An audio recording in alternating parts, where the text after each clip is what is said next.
Oh, hey there. Check out what I got. I got this Kleavor VSTAR box and this Bloodmoon Ursaluna box.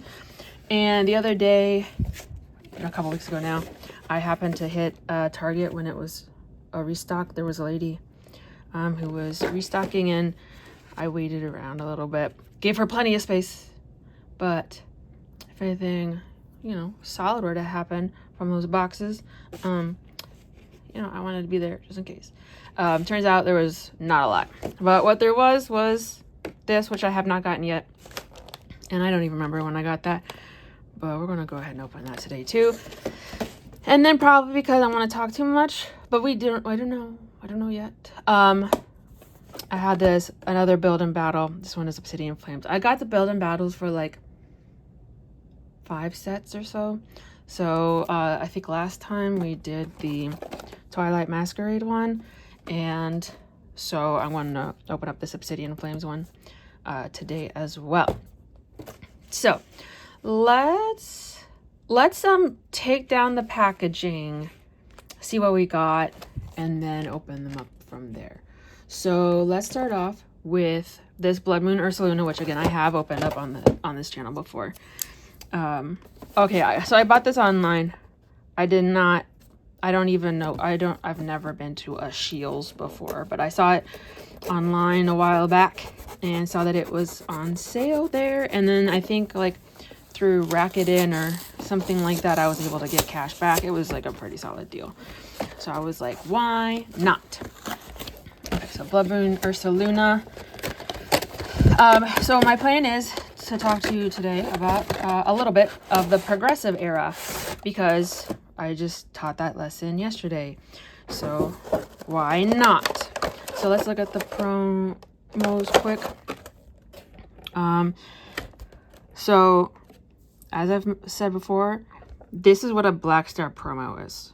It has a black star, kind of hard to see, but it does say promo on there. And whereas these ones, they don't have any special symbols, which means that they're just from the set. However, though, what is different about them is I believe they have Cosmic Hollow on them. Yes, it's hard to, I forgot to turn my light, sorry. There we go. Isn't that, look, you can see now. So yeah, this is a Cosmic Hollow. So it's the same printing, it's just that the foil on it is different.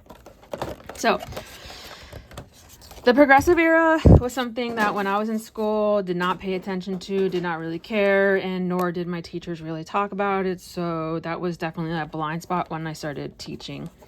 And at first I didn't really like to teach about it. I found it kind of boring, but I don't know what I was thinking. I don't know why I thought it was boring, because there's so much stuff that's happening during this time period, and it's so connected to today. Okay, so Bloodmoon Ursaluna box, a lot of times you can get it pretty cheap. And look, it has 2 Surging Sparks, which that's hard to find. It's a solid set. And Stellar Crown and Scarlet and Violet base. Everybody complains about Scarlet and Violet base, but Surging Sparks and Stellar Crown have some cool cards in them. Okay, so that was the Bloodmoon Ursaluna, and then let's tear down this Kleavor VSTAR box. In case you're interested in what it says on there, there you go. And it does say 4 booster packs, so we'll see. Okay, so again, the progressive era. In order to understand why the progressive era happened in the first place, you have to understand what happened immediately before it, like leading up to it. And that's something that's really powerful for every human to remember, is that, context matters, especially when it comes to humans and like who we are and how we live our life and everything. And history is very much that.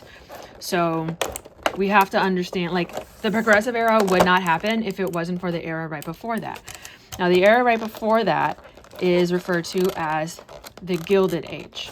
So the Gilded Age, approximately 1870s to 1890s. Okay, this is a phrase from Mark Twain. That is nice looking. And again, we have a Black Star. It says Black Star promo on it. And it's textured. Like, this is so, I don't want to be sexist here, but this is like such a boy Pokemon. Like, it's not cute. Here's another one, and this is also textured, which is nice. And it also has the promo stamp on it at the bottom. It's not a stamp, but you know what I'm saying. And then we got our biggin. There we go, with a big promo on it. Nice. Okay. But this is, to be clear, it's the same card. Okay, it's the same one. It's just that they printed it bigger. But it has the texture on it too. Ooh, nice. Okay.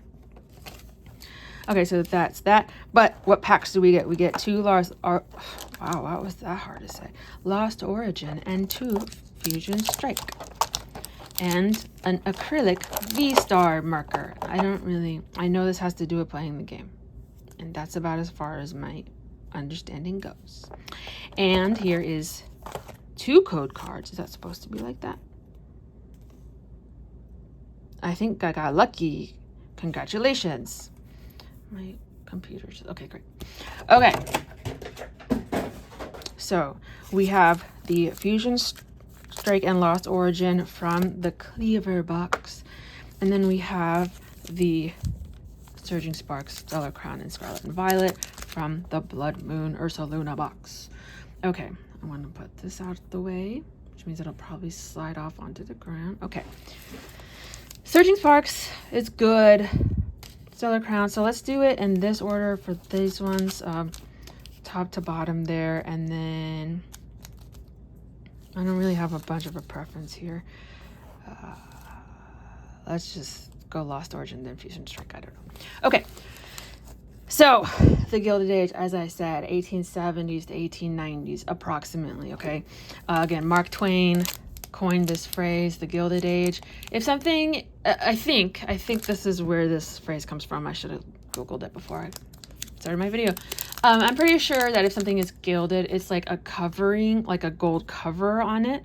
It's not actually made of gold. It appears to be made of gold. I'm pretty sure that's what that means.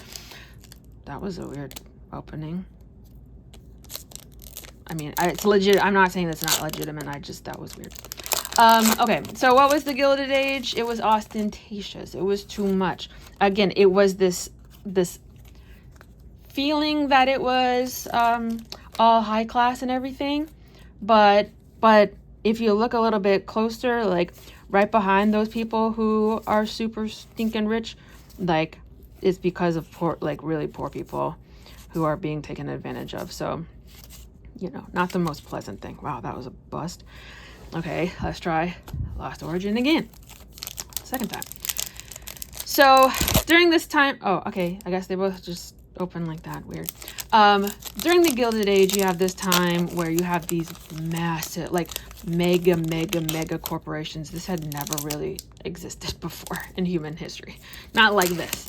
And then, you know, they weren't stupid. So they made lots of connections with the government and making sure that they had their politicians in their pocket and everything like that.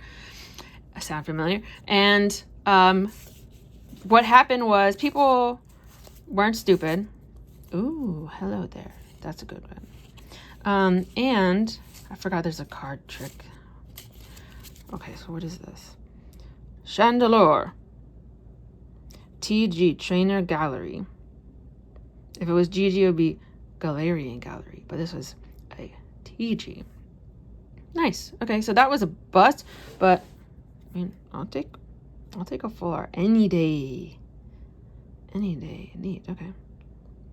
And that seems like a pretty good card, even though now see how it has an F, so that won't be playable very soon, but that's okay. Okay. Gilded Age happened again. People weren't that stupid. They caught on. They understood what was happening. Now, a lot of people did not have any really like power to do much about it. Okay, but you do have this group of people emerge, which are now referred to as the progressives. So I guess this is how we're going to open packs today. This is a Fusion Strike. So you have this group of people who are like, this is some trash. This is totally immoral. This is not going well. This is not fair. And we need to stop treating people like this. This is mostly, to be honest, and again, based on my understanding of what's going on. And I can be wrong. Please let me know in the comments if I'm wrong. I'm not offended. I like to learn. But my understanding is that the people who ran these kinds of things came from pretty wealthy backgrounds because they have enough money to like not work, you know, not do traditional work that makes money. This is more like philanthropic ventures a lot of the times. And I mean that like these organizations that were made to like help people transition and assimilate into American society. Like you're not going to make any money off of that. At least not in the way that they were doing. So again, I might be wrong, but it seems like a fair amount of these people were not super poor because they could afford to do these very important things, like awesome things. I'm not trying to like crap on it.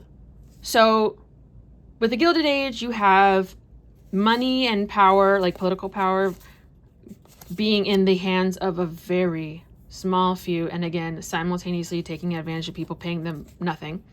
You also have a whole bunch of new people coming into the country, mostly from Eastern Europe and like Italy. And what that means is that most of the people here coming in don't speak English. Their skin is probably a little bit darker, and they're not Christian. Yeah, that was the third one. I wasn't sure what my list was. So you have this us versus them societal situation and this tension between the people who have been here and the new immigrants. You also have extremely crowded and disgusting cities.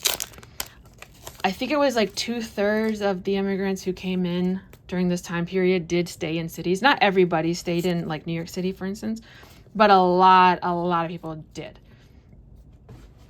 And let me see the first thing I have on my PowerPoint here is something very, very famous. It's the photos of Jacob Riis, spelled R-I-I-S, Riis, Jacob Riis. He made a book, or he like published these photos called How the Other Half Lives. And to me, this is an example of how, I think I see something, how when you're teaching the same thing year after year, like it can seem kind of boring, but, I was hoping for something more interesting than whatever this is. Like, what is this? I don't even know. Okay. Well, we've had one cool thing today so far. And we have 3 packs left. But again, I also have this building battle. My trash just fell on the floor. Okay. How the Other Half Lives is photographs of people and tenements and people in their tenements. Now, what is a tenement? This might be one of the only words that you remember hearing in your history classes because I'm sure it was said many times. Not that you were paying attention or not that you remember what it is, but there is a high chance that if you took American history at any point in your life, that you probably heard the word tenements. A tenement is a really cheap housing structure, normally 4 to 6 stories tall. Normally, I did some extra research about this. So normally there's about, 4 to 6 stories tall. This was, they were not making these, from skyscrapers. Okay, this was just like basically the equivalent of a shack, but a big one. 4 to 6 stories tall. Scarlet and violet base. I was like, no, Stellar Crown. I couldn't remember what I was opening. About 4 apartments per floor, about 300 to 400 square feet, which would be about the size of like, and I already got that one. That's not, wait, I just got that card. I have this card from a long time ago. This was one of my first hits, but I think off to the side right now, hold on, because I need to clean up my desk. Look, we just pulled that card. This one, this is the same one. And I had never pulled this card. And now I get 2 of them, and they weren't in the same box. They were completely different orders. Weird. Okay. Interesting. It's a cool card. I really enjoy that one. So then we have another full art. So we're not doing too bad. And this is a cool one too. I just already have it. So it's cool. Not complaining. Tenements. There was they somehow made 300 to 400 square feet into 3 rooms. Normally, I put here, it's a windowless bedroom, a kitchen, and a front room with windows, if you're lucky. It was narrow and cramped spaces. The average size of a family at this time was 6 to 8. So you have a living space for 6 to 8 people in 300 square feet. And sometimes people were working from home. Like if they were like making clothing or something, sometimes they might just do that in their own house. So that means that they're in their apartment. They're in their apartment all day, and they're also working there. It's just absolutely horrible. So, but anyway, I was saying before that, you know, you teach the same things over and over and over again. If you have one class, if you're lucky enough to have one like prep, one subject that you teach, man, you have to teach that potentially like 8 times in a row, which is mind-numbing. But every once in a while, Surging Spark, I guess that was, I'm not even paying attention. Sorry. Every so often you rethink about something, or you have a new perspective. And when I was changing up my PowerPoint, or like renewing my memory, reviewing it, I saw that title and looked at it a little bit differently. How the Other Half Lives. If you think about that for a second, it suggests that, okay, there's an other half, right? Duh. But got distracted again. But I had honestly never really thought about it that way. And when we think about tenements, oftentimes we think of, when we think of the 1800s, a lot of times we just think of like poor people. Like even in America, like we think of it as like pretty like poor people. We think of tenements. Like again, everybody has learned about that. Whether or not you remember it is one thing, but I can guarantee you it's in every state curriculum. I'm very certain. So the thing is, we only ever focus on that part, and we talk about the Gilded Age, but we never really like think about like how the other half lives. Like, what is the other half of the people, right? And they were bougie. Like some people were living it up, because again, while this is happening, you have people who are taking advantage of other people, but other people are making an incredible amount of money. And yes, I know I need to clean my knife. I'm going to do that. So Jacob Riis is famous for taking these photos and helping people understand, because most people in America, I think, were not living like this. Like this was considered squalor even then. That's why Jacob Riis is famous. So again, sometimes like this is an example of going the extra step as a teacher to be like, okay, yeah, I can teach this to you as just, there were people who lived in these basically shacks and whatever, and like not really explain anything or like put some critical thinking in there. And that's where the meat is at. That's why history is so cool. It's because it's not just remembering freaking vocabulary terms and yada yada. It is that these are people's stories, and that it's more complicated than just the surface level.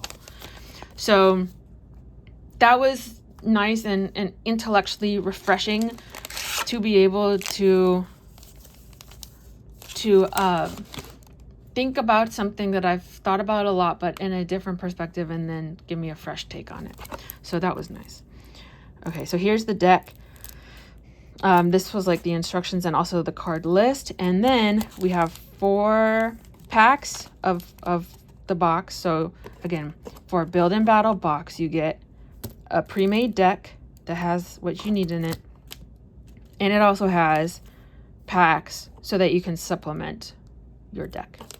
That's my understanding. So, while we open this, I'll tell you about this guy named Lewis Hine because I think he's amazing. Everybody knows about Jacob Riis, as we should. He's a great dude. I mean, I can't say that. His photographs are very impactful and thought-provoking and important, and this was the time of exposés. I mean, this is extremely important. So not disparaging him at all. Lewis Hine, though, not as well talked about. Let's leave Charizard for the end because Charizard is... Oh, no, Dragonite is so cute. Okay, Dragonite, Charizard, whoever... What is this, like, Varoom? I don't know. And then this is Tyranitar. So since I know Tyranitar's name, we'll put him third, and we'll put this guy, which is probably related to Varoom. I'm going to open this one. So, Lewis Hine, he was a New York City school teacher and a photographer. And I guess that I need to do some more digging into him because I bet his story is absolutely amazing. Because what I know about his story is amazing. So, that's the fun part about history. You get even more stuff and you're like, wow, he's even better than I thought. So, Lewis Hine, obviously he loved children and cared about children because he was a teacher, right? So, he ended up quitting teaching to become an investigative journalist. I'm sorry, an investigative photographer, more specifically, for the National Child Labor Committee. So that's like pretty basic, okay? But it gets better.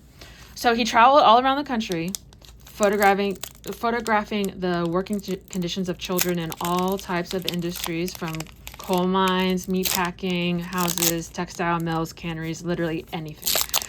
And the companies, they knew that what they were doing was wrong, but they did not care.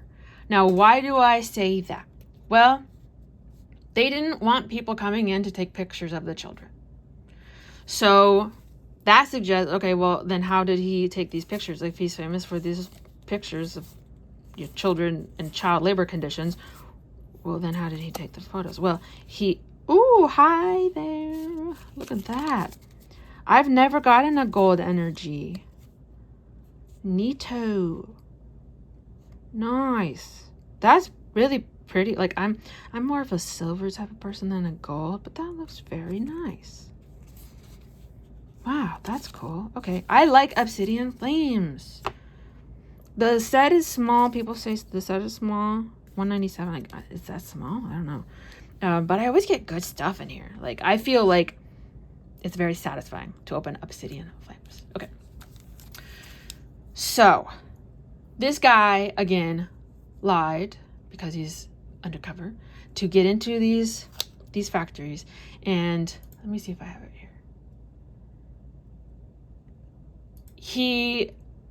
I didn't put the specifics in my PowerPoint, but he basically told the people, if I remember correctly, he said that, oh yeah, I work for, like, he said that he's a photographer, but he also said that he worked for the companies that made the machines, and so that he was just trying to take pictures of the machines. But in reality, that was not the case.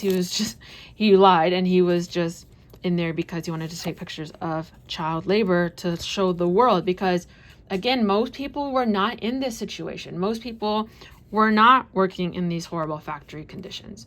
Most people weren't. And most children did not have to work in freaking coal mines. But some did.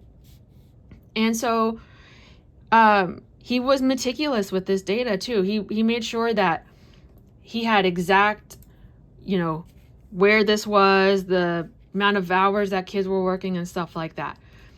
And sometimes he did interview children. He was able to do that. And the story goes is that he didn't openly take notes of his interviews with the kids. He had it in his pocket. Like, I guess he just had a big jacket pocket or something.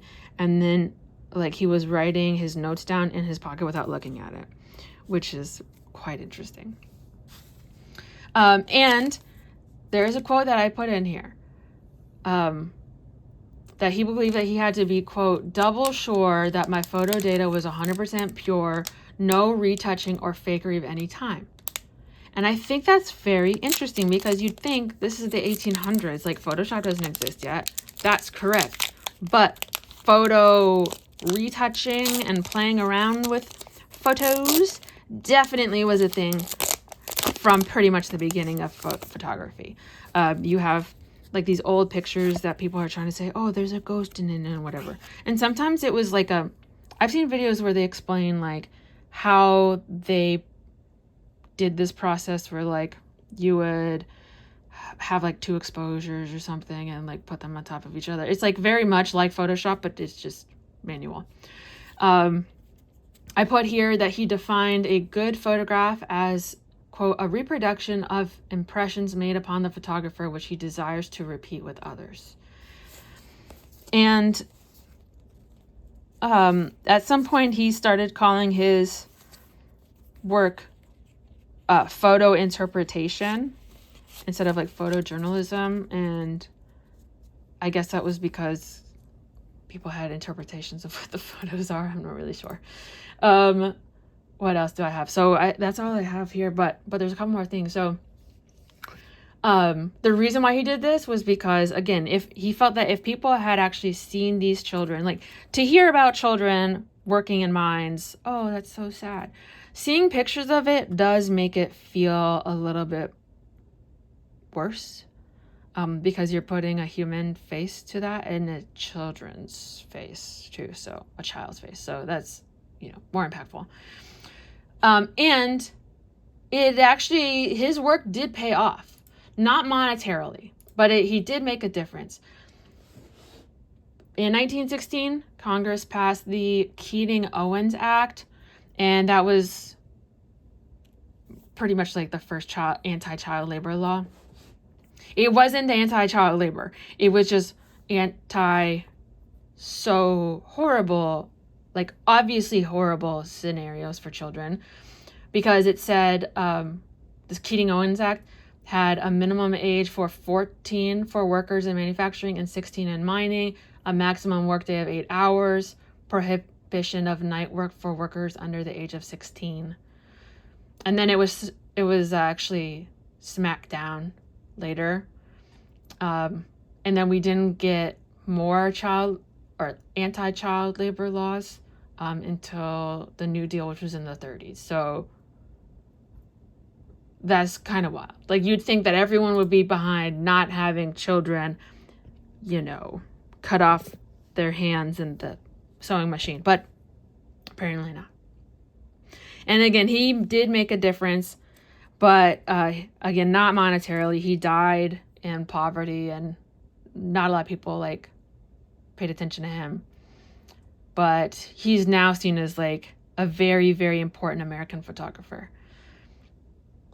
And yeah, it helped people put a face to the name or something like that to the concept, and made some people moved enough to be like, we should fight about this.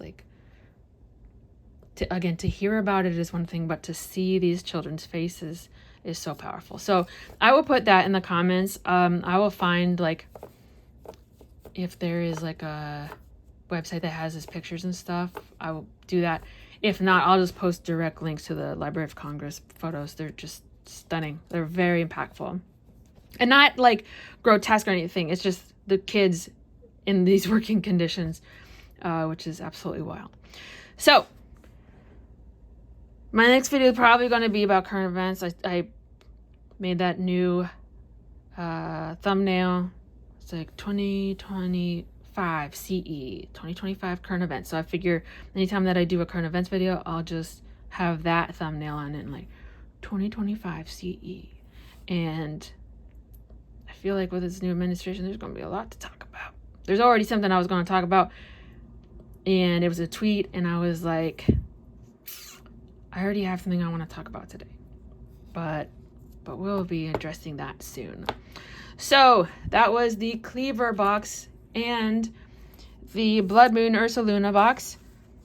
We have a couple of fun cards here, not a lot of things, and we also had the Obsidian Flames build and battle. If there's anything that you would like to learn about, please put it in the comments section below.